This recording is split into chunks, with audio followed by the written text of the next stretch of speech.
Un šī firma vēlāk tiešā veidā ir saistīta ar Latviju. Mērohaus loma bija. Tā bija viena no centrālajām kompānijām, kuras mērķis un pastāvēšanas darbības mērķi bija tādi, ka šī kompānija aizņēmās līdzekļus no kredīti iestādēm, garantijā ķīlā liekot Āfrikas konflikta zonās salaupītos diamantus. Un kompānija organizēja arī ne tikai finansu plūsmu, bet arī loģistiku. Tātad šeit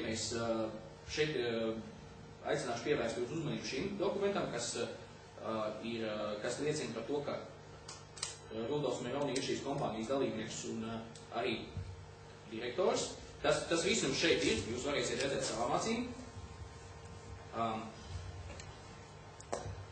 Un pēc izmeklētāju domām Itālijā Mērohaus bija ieroču transporta, diamantu pārvadāšanas, kā arī naudas plūsmas schēma centrāla.